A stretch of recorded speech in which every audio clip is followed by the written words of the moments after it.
Nigel, welcome to Stalybridge Celtic Football Club. Yourself and Paul have been confirmed as the new joint majority shareholders of the club. First of all, how does it feel? It feels very exciting, Taryn. Really looking forward to it. A bit of a whirlwind.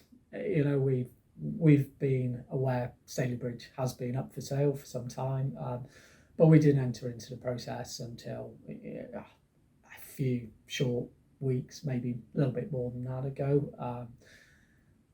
The opportunity came forward. I've been involved in non-league football, as you know, for some time. I'm born and raised in Colwyn Bay. I've been in Manchester for 25 years, but my home team as a child was Colwyn Bay FC, and went as far as the Conference North, a bit like Stalybridge. And yeah, just great to be part of it. I'm really looking forward to it. Looking forward to meeting everybody. I've met the board, some fantastic people, just a good vibe around the club, great volunteers. Really looking to push forward and see what we can do. Should be fun. You said it's been a whirlwind, and you know it's only been ongoing for more than a few weeks. How did the deal come about, and how have we got to this stage? Good question.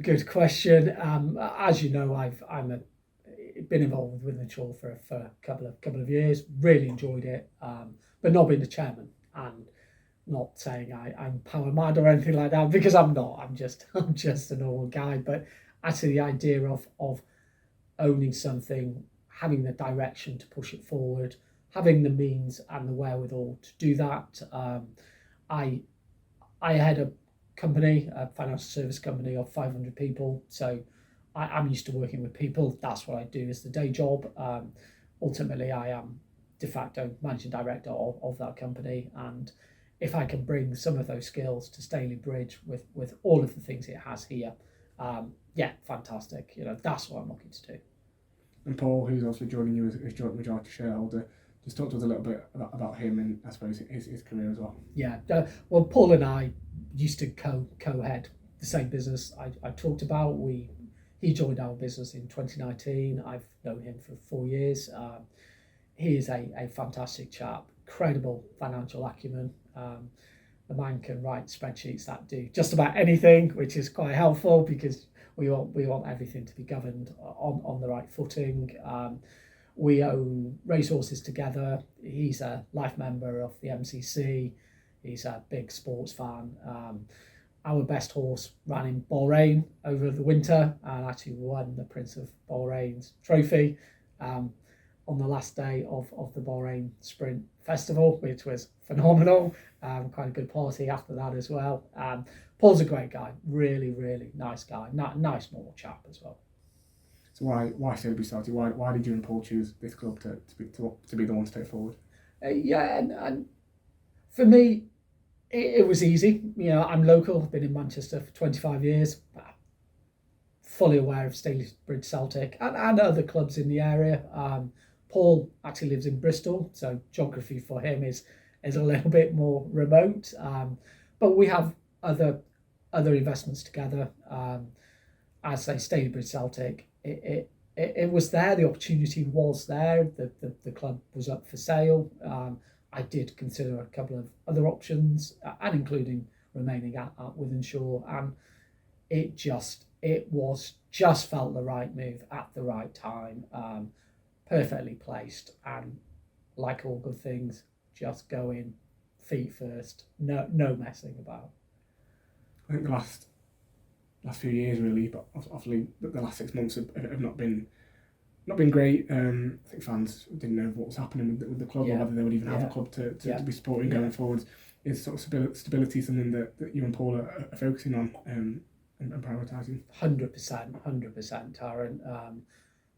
Appreciate the club's been relegated back to step 4, probably first time in a long time. We're very confident we can get that ground back. Be looking for a promotion in the first 2 seasons. If anything, in the first season, given we're down into a lower tier, that should be achievable.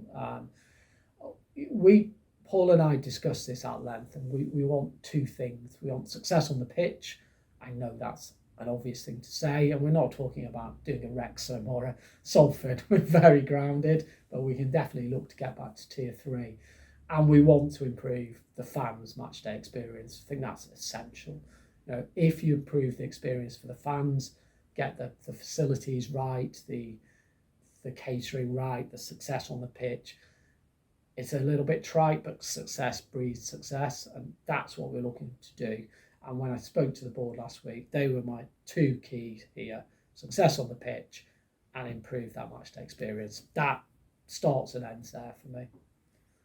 The support that we've had from the fans has been absolutely fantastic. Yeah. There was last season they came together even more. What would be sort of your first message to them? I know we've got plans obviously for you to meet them all as well. Yeah. My first message. Well, my first message is I will listen to the fans.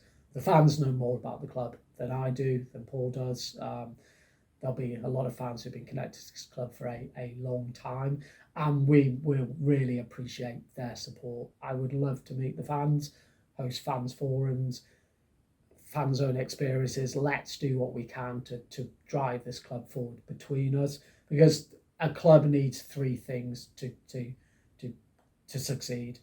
It needs the right players and the right playing budget. It's really important. It needs the right management and governance in place, but most importantly, it needs fans. It needs fans to absolutely thrive and survive, or survive and thrive. So 100% want the fans on board, happy to meet, and we'll just listen to them. And I think where we are in terms of the summer, obviously probably a bit behind other clubs, so there's definitely lots to do and lots to get stuck in with. Yeah, agreed. We are behind. There's no question. We've been in the off season now for 4, 5, 6 weeks.